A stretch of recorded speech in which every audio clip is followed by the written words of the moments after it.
Okay, we're going to go ahead and get started. Welcome to our third TBHF 30 by 30. We are super excited to have Rod Canion with us today. I know that his bio will be posted in the chat bar and it was on the invite, but just to give you a brief overview, Rod was co-founder of Compaq Computer Corporation. He co-founded that in 1982 and was the CEO. Under his leadership, Compaq became the fastest startup in history to reach 1 billion in revenues and Fortune 500 status, both in less than 5 years. It rose to become the largest supplier of PC systems, merging with HP in 2001 to create the largest computer company in the world. In 1992, Mr. Canion founded Insource Technology Group and served as its chairman until 2006. In 1999, he helped found the Houston Technology Center, where he served as chairman from 2004 to 2005. He has been involved with numerous startups and early stage companies over the last 2 decades. He is currently director at, I hope I don't destroy this, Rod, Aziv Tech, correct me. Well, they changed the name about a year ago, I guess, to Outrider. It's okay, Outrider. Sorry, I didn't. Okay. Also, Rod is an active angel investor in Houston. He earned his electrical engineering degree and master's in that from the University of Houston. And very importantly, he was inducted into the Texas Business Hall of Fame in 2001, which we're super proud of. And we're very glad to have you here today. Moderating this discussion, I just want to briefly introduce Joseph Cabrera, the CEO of Cabrera Toro and host of the leadership podcast, Professionally Offensive. If you all haven't heard that podcast, it's awesome. Check it out. Cabrera Toro serves and inspires leaders through executive and team forging, executive expeditions, and leader development. Joseph has grown and led several companies across a multitude of industries, from fintech to performance brands. He's a graduate of West Point. He earned an MBA from McCombs, where he received our award, our Future Texas Business Legends Prize, in 2018. Joseph, I'm going to turn it over to you. Thank you so much for moderating today. Yeah, no, thanks, Meredith, and thanks, Texas Business Hall of Fame team. And most importantly, thanks, Rod. We're stoked to get to chat with you here today. We'll kick off with, what do you consider your greatest achievement to date? You know, thinking that through, probably the thing I feel best about was actually merging 2 families. When my wife and I got married, our second marriage, she had 3, I had 3, and she had 2 kids. And probably never been anything more challenging than getting a group of teenagers to get along. It took about 5 years, and now, you know, we've got 14 grandkids, and it's a very happy family. But in the business world, it was no doubt in my mind, the early days of the PC industry is something I wish everybody could experience. It was truly the old Wild West. And in 1987, IBM decided they were going to really dominate the industry. They had a great plan to move everybody from more or less an open architecture that they had started with to a proprietary, and they almost succeeded. The thing that blew my mind at the time was of the 15 top PC companies, 14 of them had decided they were going to follow IBM down this proprietary path to a dead-end street.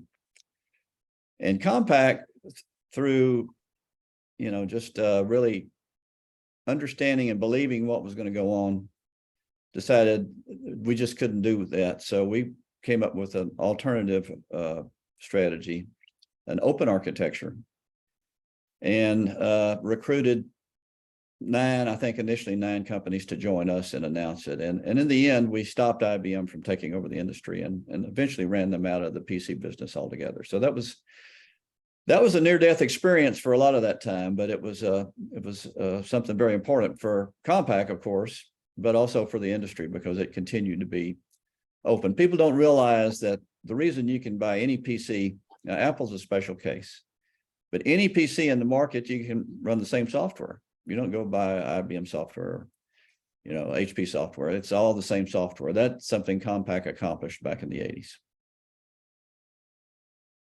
Yeah, that's incredible, Rod. Yeah, I love how you combine the personal and the professional together on just kind of the greatest achievements there. If you had anybody you can meet in history, either dead or alive, somebody you could put right there at your dinner table right now, who's that person? I would have said George Washington or Abraham Lincoln until last night. My wife and I watched the movie Gandhi. Oh, yeah. And, everybody knows who he is, but I don't think most people realize just what he went through and what he accomplished. So he probably would be number one on my list today. Well, I mean, this might go into the next one then. I mean, from a public figure standpoint, anybody right now that stands out that you admire and you feel like is doing good stuff, or maybe in the past? I wish there was. It's hard to, certainly any political figure, it's hard to admire today. At the end of the day, I'd say Clint Eastwood. I've admired his work for a long time, and especially as he's gotten really old, the things he continues to do are pretty impressive. So anyway, he would be the one. Clint's great. I feel like Clint was born 45 years old and just stayed that way. Yeah, And so that's I pretty think that he's an incredible, he's done some great things. How about treasured possessions or things that you have in your life that you hold dear to you? I don't really treasure any possessions. I treasure my relationships, my family, but I'd say if you focused on possessions, believe it or not, my iPad is one of my favorite things. It's an integral part of my life. And also I have never driven an Audi. I have an Audi SUV, a Q8 now, and absolutely love that car. Just, I really like technology that's useful. And, automobiles, it's kind of been a bumpy road to get technology not too complicated and something that just makes your driving easier. And I think Audi's one of the best right now. Yeah, no, Audi's it's a solid choice. And I think being a guy who created Compaq and founded Compaq makes sense on utilitarian vibes there on how you do that. Any personal mottos or mantras or North Stars you live by that kind of guides you every day, helps you kind of decide to go left or right in those trying situations? Yes. Way back before.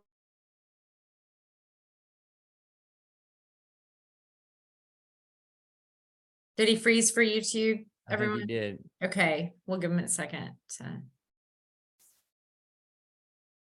Man, and talk about suspense though. This is great. Yeah. We'll see. Let's see.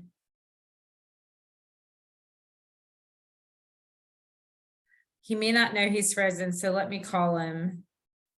Sounds good. Thanks, Meredith. Is he coming back? Oh yeah, I think we got you back, Rod. Let's do a test here. Yeah, y'all are moving now.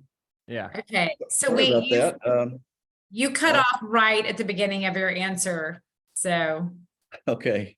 yeah. Well, I didn't get very far really until I realized nobody else was moving. Way back at TI, during some tough times, a couple of things that grabbed me. In fact, I have them hanging on the wall over my desk right now.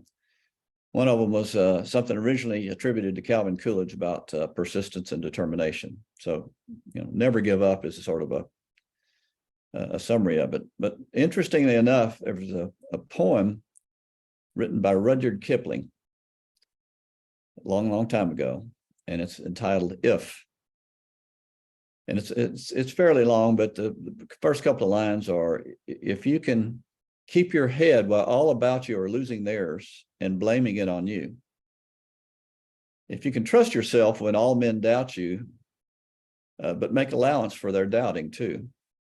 And it goes on. But those two lines like describe the situation I found myself in at TI one day. And it sort of stayed with me. You find yourself from time to time when everybody's blaming you for, obviously things that you didn't create or doesn't understand what you're doing. And so in those periods, you stay the course, but also consider the possibility that maybe they're right. Before we move to the next one, Rod, is that something you'd tell yourself even in those moments or in those board meetings and stuff? Is that something you'd literally just say out loud? No, but it would be in the back of my mind all the time. Yeah. Especially awesome. the tougher things got, the more you would call on it. Maybe, at the end of the day, you'd go look at it and say, yeah, I gotta keep after that. How about when and where are you the most happiest? Where do you get the most joy from?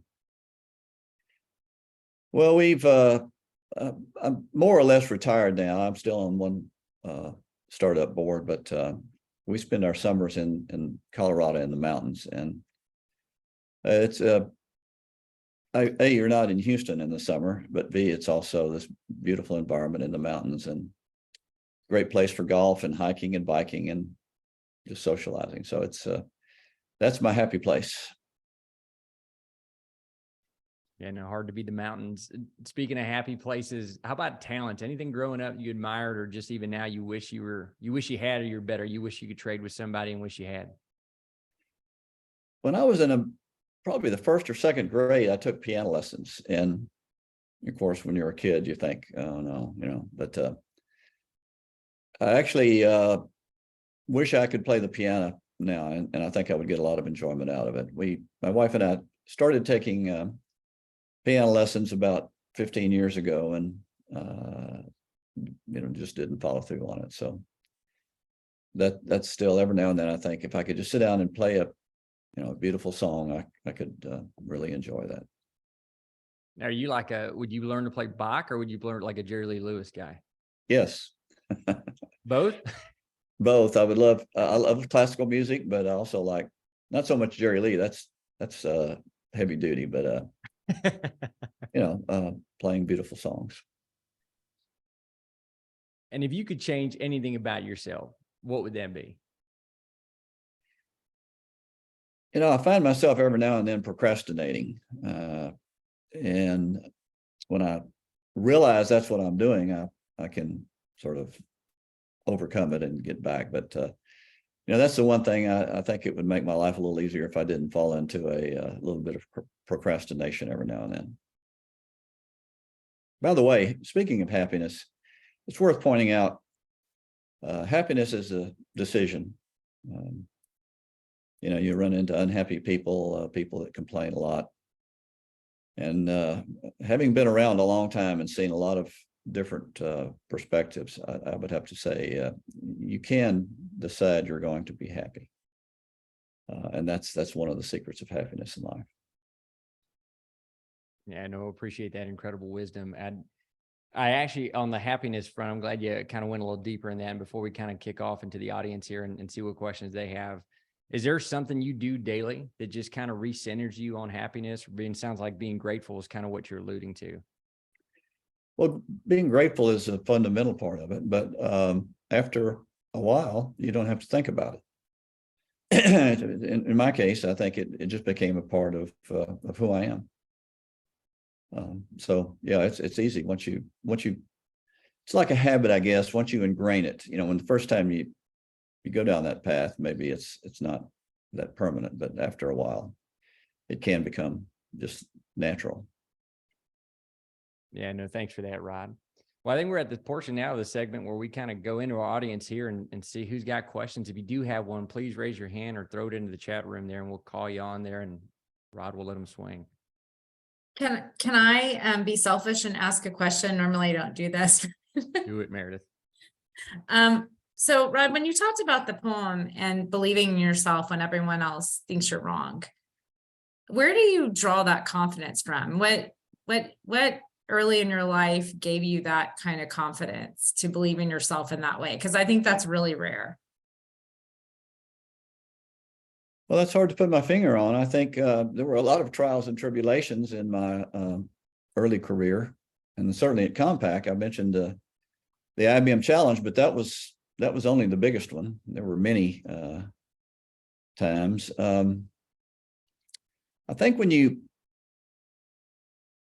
come through a major challenge, which to the outside world looks like you're going to fail, and you succeed, it begins to build your confidence. An example would be, Compaq took off very fast, and we had a portable computer, set first year sales records, $111 million. It was unheard of at the time. In February of our second year, IBM comes out with a portable. And the press, the magazines all said, well, it's been a good run, Compaq, but you're done. Everybody counted us out because that had been the history of IBM. Well, we couldn't just ignore that. We had to really consider all the possibilities. I think the marketing guy said, let's lower the price. The manufacturing guy says we can cut production. If we scale back soon enough, we won't end up with a lot of write-offs. But at the end of the day, I realized there was only one path out of that led to success and happiness, and that was if we kept going full steam ahead and were able to sort of overcome the challenge that everybody perceived. And so that's what we did. And because of a lot of reasons, which is a much longer story, we ended up thriving through that year, and IBM Sportable was taken off the market a couple of years later. So part of it's having a team that you can think through the tough issues with and use the team as the sounding boards and ideas, a very open environment for brainstorming. But then once you make the decision is to stick with it and persevere. And once you do that a couple of times, you start believing in it. Right. Thanks, Rod. We got one here from Daniel Peavy out of San Antonio. Daniel, go ahead. Hey, Rod, thanks for joining. I have a number of different companies, and I'm always fascinated by different people's leadership approaches and the characteristics they call on for their growth. And I can only imagine what that was like to grow those rapid 5 years, even the 10 years there at Compaq. And I'm curious, from your perspective as CEO, what were the top 3 characteristics you would say about your leadership style? You might have touched on them already in what you said, but what would you recall as your top 3 leadership characteristics that allowed you to weather that growth and become the successful CEO? That's a really good question. We developed a very strong culture in the early days of Compaq. Now, in the beginning, we didn't call it culture. It was just the way you treated people. Something I had learned from my days at TI and believed strongly in, if I was going to have the opportunity to sort of set the tone in a startup, is you have to treat everybody with respect. It starts at the top. You can't say one thing and do another. So basically lead by example in a nutshell. But when you enforce amongst your leadership team and throughout the company to respect everybody, respect their opinions, it really sets an environment up that people enjoy. And then the second part of that is create an environment where it's okay to fail. That's one of those that you got to really be careful with, because obviously if somebody fails all the time, they've got to do a different job. But because somebody makes a mistake, there were some parts of Texas Instruments when I was there where you made a mistake and you were publicly executed, basically. And I realized that if you've got a good person, then they're there because you believe they were solid, and they make a mistake, the odds are they're not going to make that mistake again. On the other hand, if you go replace them with somebody new, there's a chance they're going to make that same mistake because they haven't had that experience. So it's the idea of really appreciating the value of the experience people get working as part of the team and understanding how the team works. I was very slow to get rid of people that I believed, continued to believe had good capability. So creating the culture, and I can't really describe to you how effective it was through all of those challenges from IBM and others. The culture of the team really carried us through, because when the time came and we had to bear down and work hard, there were times when all of the executive team were in the factory boxing and unboxing computers. It really pays dividends. It worked well for us for the long term. Thank you. It almost sounds like that TI experience was one of your most critical forming areas for your role as CEO and what you would do. And it wasn't necessarily because you learned these great things at TI, but it's almost like you realize these are things I don't want to replicate. Well, it was both. See, I actually consider TI a great training ground. They had a lot of good systems, forecasting and reporting on your progress monthly, those kind of disciplines are something that we carried into Compaq. But I also got to see, I look back and realize I was kind of a student of human nature. I saw things that the company did that were intended to do one thing, and because of human nature ended up not doing it or doing something they didn't intend, unintended consequences. So I used all of those experiences when I was trying to put together how we wanted to create the culture at Compaq. And so it was a lot of good and some bad as well. I'm curious, do you have an example of one of those things that was missed the intention? Well, there was one case where there was a guy that I'd gotten to know, and he was very smart, very good guy to work with, but as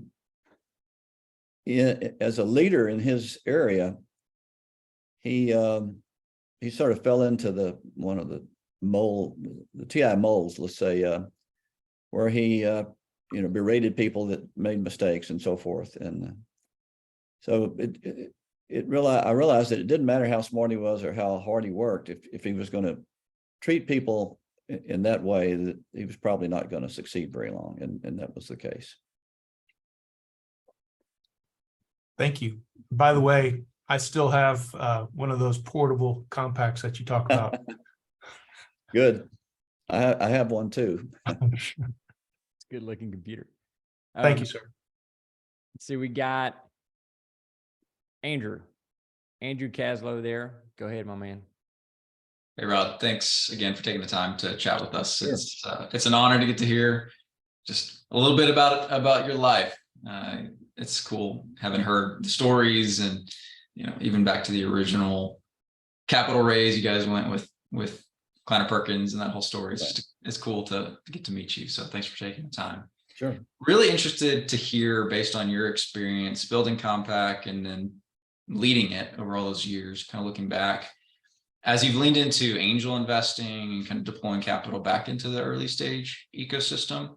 Could you talk a little bit about kind of your personal philosophy? What are the things that you look for in early stage investments and founders in the markets? What's your investment thesis?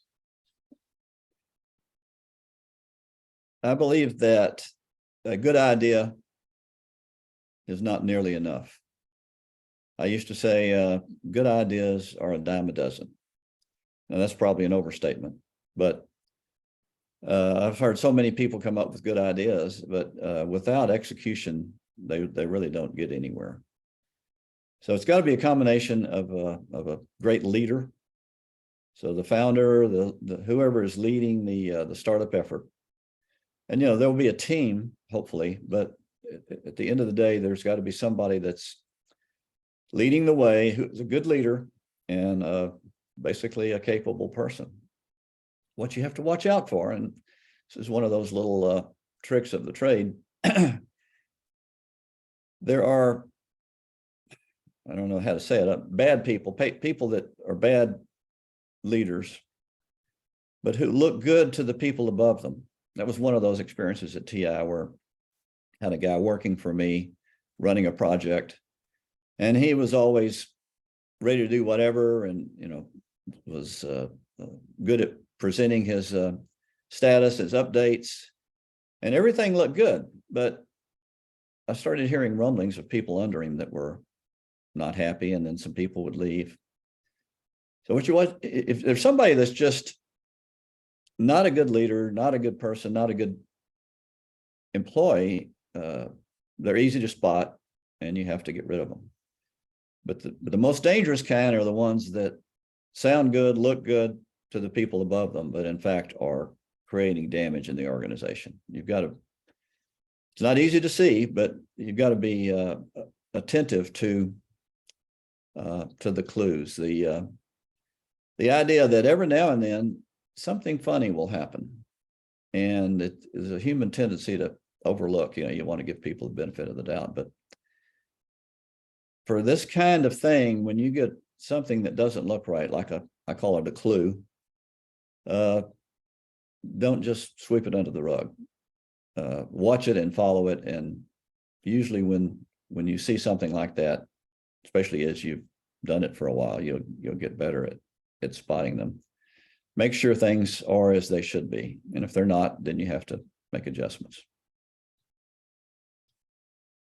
So you primarily look at the founder and the leader and really look into their background and their story as kind of the core focus of your investment. Yeah, and looking into their background's another interesting thing. Have you ever had somebody give you a resume that didn't look good? No, the resumes are going to look good or they're not going to give it to you. So the resume is a starting point. It's not an end point. And the people that they worked for before, their history. One of the questions I'll ask somebody, which I think is probably considered rude, is give me the name of somebody you worked for that probably won't give you a good reference. What? Why would I do that? Well, because, if you're as good as you appear to be, then this person probably can't say much that would really be impressive. And whether they do or not, it's the whole discussion of what are your shortcomings, how to dig in and try to uncover things that might not be obvious on the surface. It's the whole idea of the better they are at hiding their problems, the more dangerous they are if they ever get into the organization.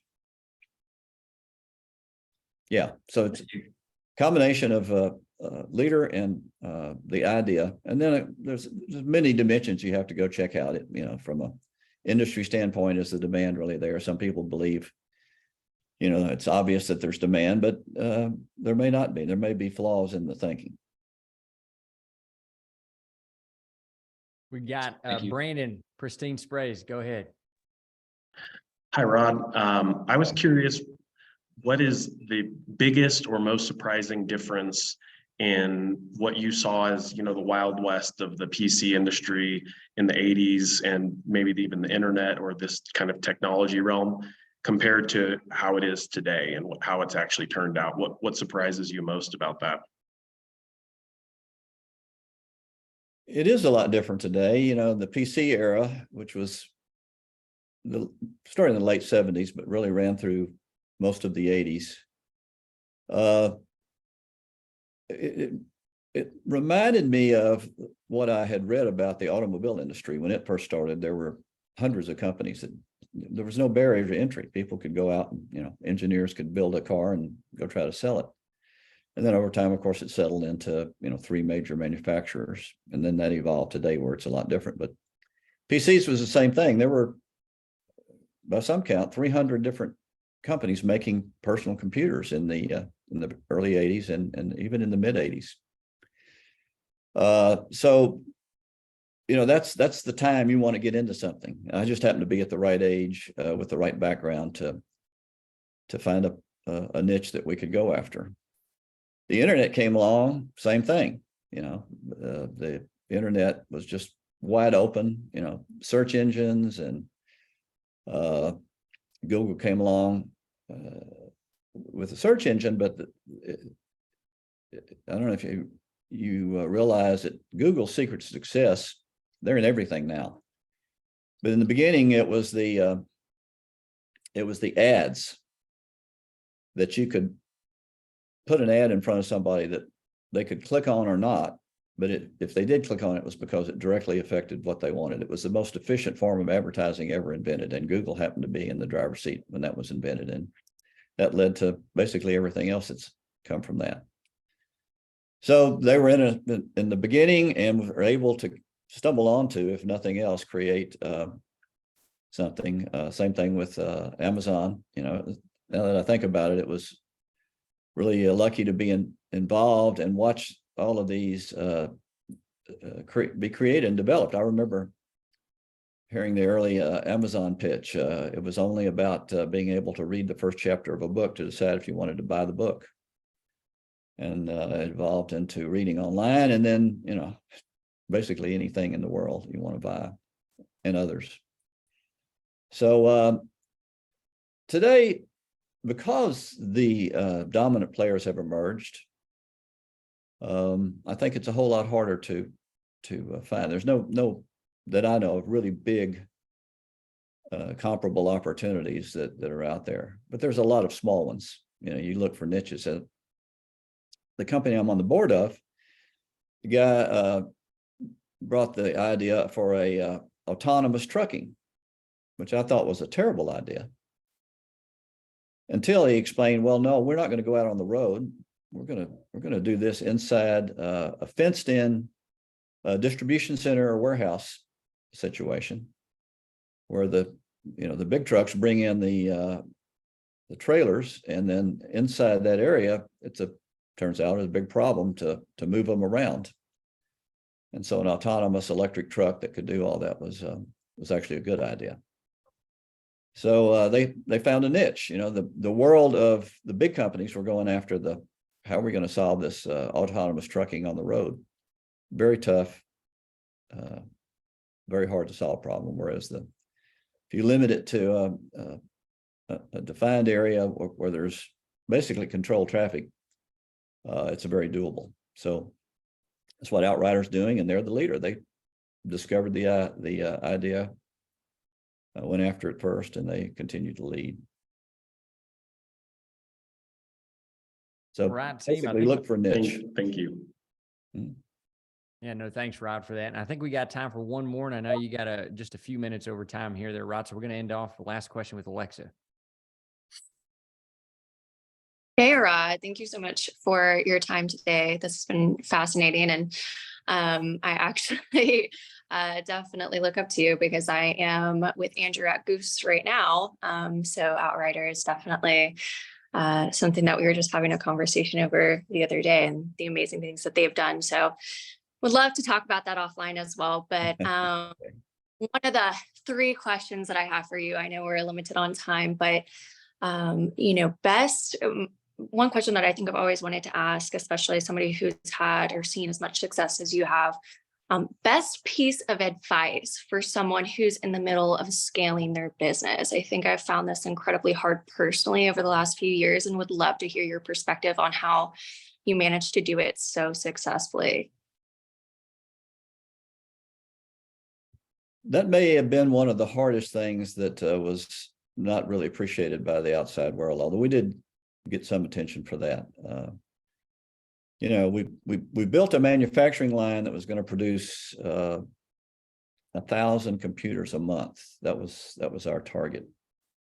But by the time we actually got started, we had realized the demand was much higher. So we went back and replanned basically how to scale the factory up on the fly. We had to raise a lot more venture capital, twice as much as we had already raised total, and expand the team. Now, the key to all that, this is a manufacturing operation, is we had to hire really good people who knew how to work together. So fortunately, we had enough publicity that people were coming to us in those days. And one of the funny stories of the early Houston time, this was in 1983, really. Just as the oil industry was going through a real down cycle, the oil companies, Exxon and Gulf, were laying off. And it was almost one of those serendipitous things where if they had been booming, we would have had a lot of trouble hiring the people we needed, but we were able to get the people we needed and then move them into a culture and call on them to work as a team and do what needed to be done. There's many different dimensions of all that had to all work together in parallel and basically in sync for us to be able to scale like we did. Scaling is a multi-dimensional problem. Is the demand there? Number one. But once the demand's there, you need people, you need resources, capital. And it's a matter of making sure all those are balanced. If you raise capital before you've got the other pieces, that's not going to work. You know, if you get all the resources together before you have the capital, that's not going to work very well. So, you know, defining a plan, and the key thing about the TI approach, which is you really look at your plan formally every month and see where it's right and where it's wrong, you know, and then you adjust accordingly. So the ability to very quickly respond to errors, which there always are, as a team, and make sure everybody knows what's going on. The other thing is somebody will discover an error, but the rest of the team doesn't get that. And so now they're out of sync. But forecasting and reforecasting, keeping everybody in sync, that's, to me, is one of the most fundamental aspects of scaling. There may be a specific thing you're looking at. If I didn't hit it exactly right. That's incredibly helpful. And again, I feel like I could talk to you for probably several hours. I know, but I appreciate you giving your thoughts and your feedback. And again, I look forward to being able to talk to you on Goose as well. But it was great having you today, and I appreciate everything that you've said during this conversation. It's been amazing. So appreciate you. Thank you.